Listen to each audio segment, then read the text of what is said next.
c'est IFGPN présent et accompagné le ministre. Allez.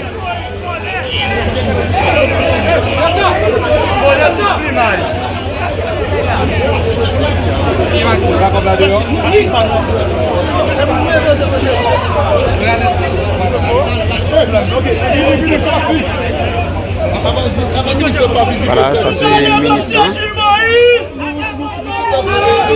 qui a quitté le ministère là. Les amis, allez con nous. Avancez. Mais c'est le ministère là. Machine tout neuf. Il sorti.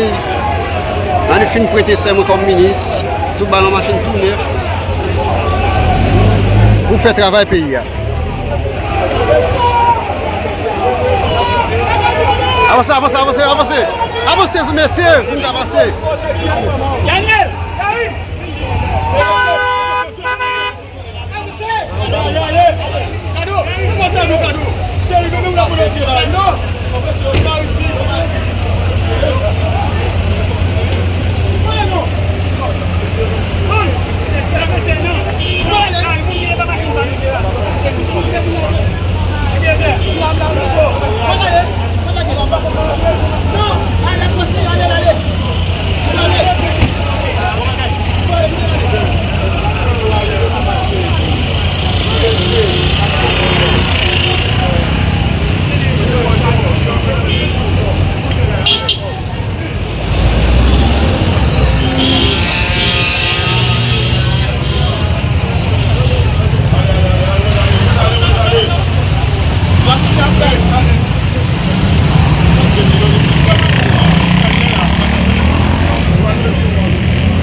Zami, allez quoi.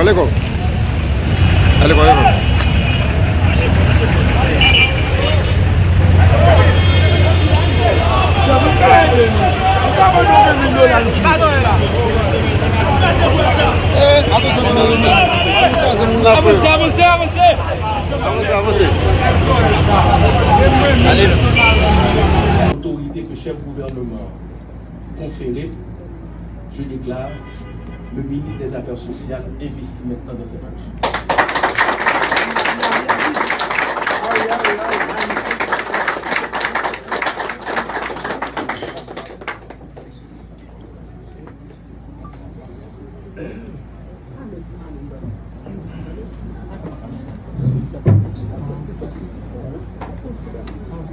Monsieur le ministre de la Justice et de la Sécurité publique, Monsieur le protecteur du citoyen et de la citoyenne, Messieurs les recteurs des universités publiques en région, Mesdames, Messieurs les directeurs, les directrices et cadres centraux de l'administration, des administrations déconcentrées du ministère, Mesdames, Messieurs les cadres techniques et employés du ministère en vos titres, grades, rangs et qualités, Mesdames, Messieurs les représentants du groupe de la société civile et des organisations syndicales, Mesdames, Messieurs les représentantes des médias, chers invités, Mesdames, Messieurs, issus de la société civile et du mouvement syndical, je veux tout d'abord remercier le Conseil présidentiel de transition et son Excellence, Monsieur le Premier ministre, le Dr Gary Coney, de leur haute confiance en m'associant à cette équipe gouvernementale qui a l'urgence d'améliorer progressivement les conditions de vie des Haïtiens et des Haïtiennes, qu'il leur plaira d'accepter l'expression de ma plus haute gratitude.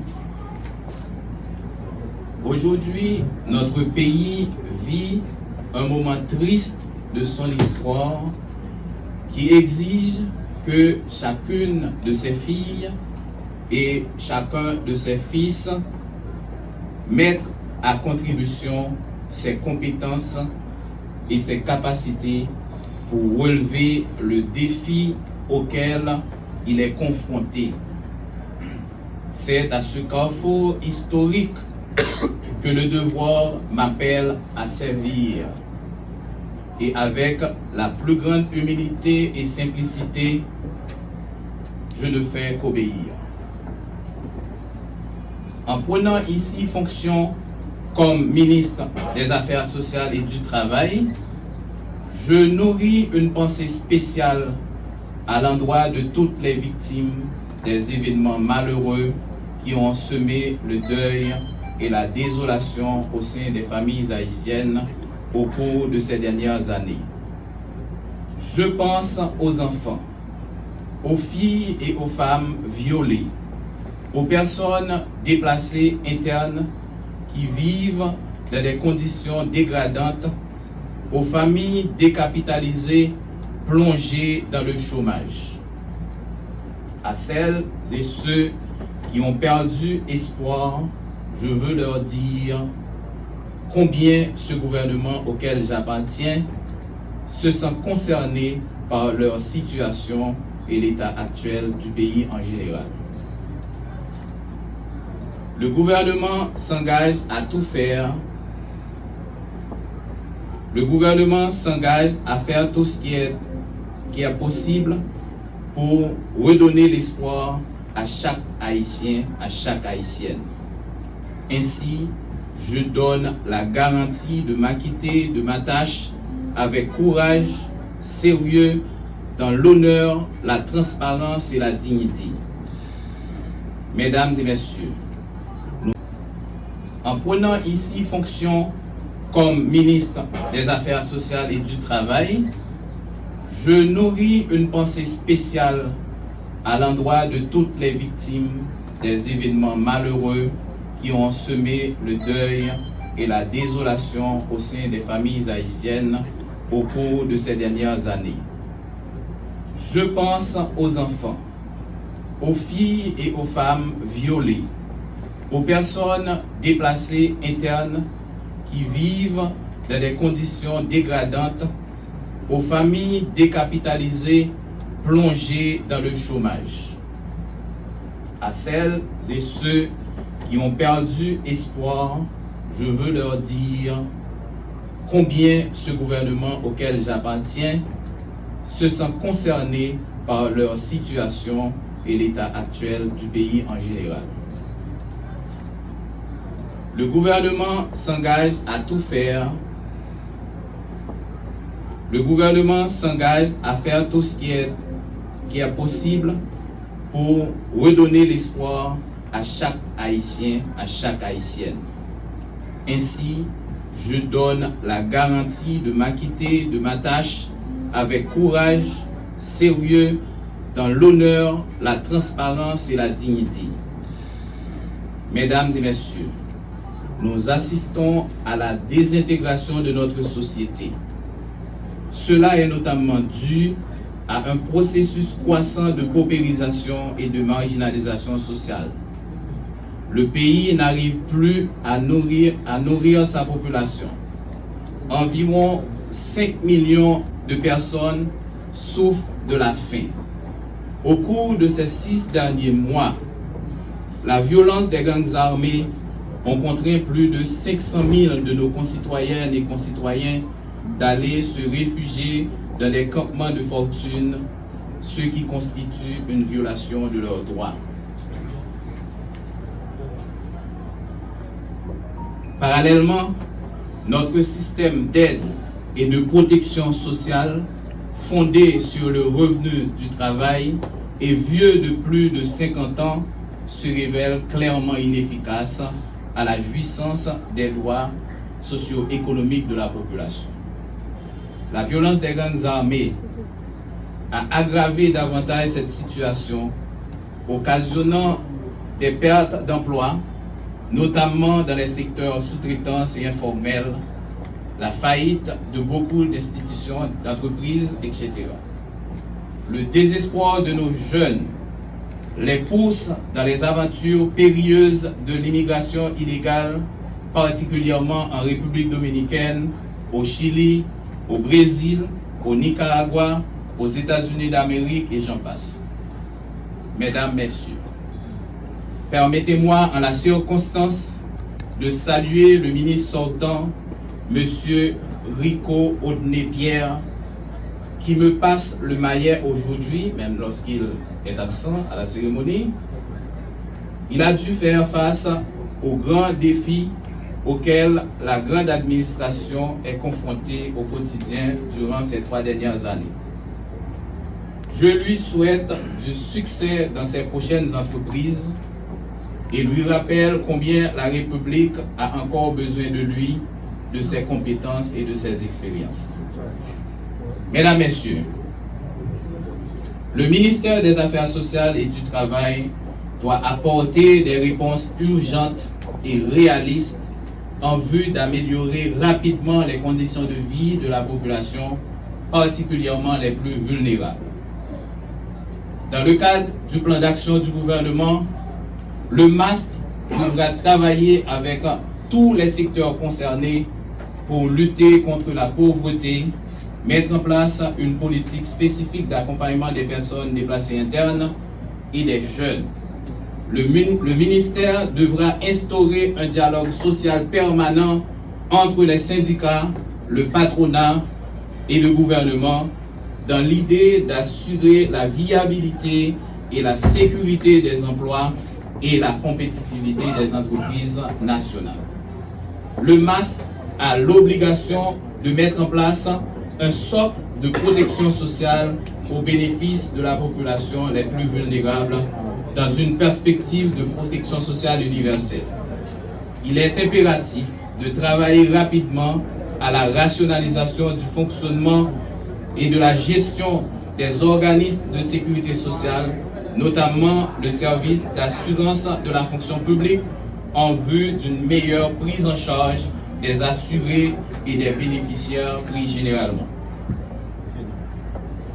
Le MAS travaillera à concrétiser ce qui relève d'une grande préoccupation pour le gouvernement, une stratégie globale d'intégration des normes de protection des droits de l'enfant, en particulier en ce qui concerne les enfants en danger.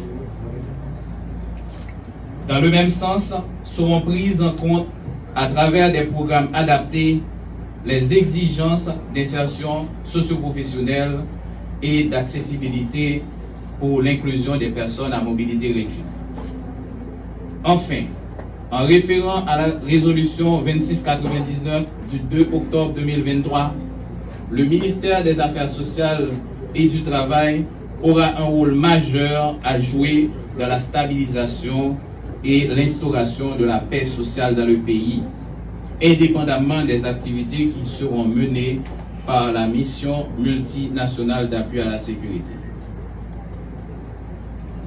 Mesdames, Messieurs les cadres, les employés du MAST, chères collaboratrices, chers collaborateurs, je connais vos frustrations et vos complaintes. Je veux donc vous rassurer que je ferai tout ce qui est possible pour garantir vos droits et de meilleures conditions de travail. Je viens au ministère des Affaires sociales et du Travail pour travailler au redressement de notre image, de son image, et à fournir des services publics aux usagers dans le respect des normes administratives et dans la loyauté. Pour y arriver, l'institution a besoin de vos compétences, de vos expériences, de vos engagements, de votre éthique professionnelle. Le MAST et le pays tout entier ont besoin de compter sur votre sens du devoir, votre esprit de compétence, de votre esprit de coopération, sur votre souci de résultat pour être à même d'affronter les défis qui nous attendent dans la lourde tâche de faire fonctionner l'administration et de fournir aux concitoyennes et concitoyens des services auxquels ils ont droit. Je terminerai mon propos en vous invitant au travail pour vous-même, par votre travail pour une Haïti régénérée. Merci à tous et à toutes.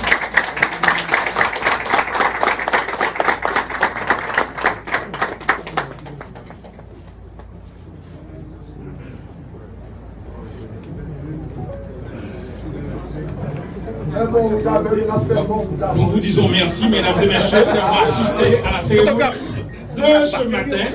Et je crois que vous êtes heureux d'avoir un nouveau ministre à la tête de ce ministère qui est le ministère des Affaires sociales et du Travail. Bonne journée à chacun de vous et nous souhaitons fructueuse besoin à monsieur le ministre du Travail.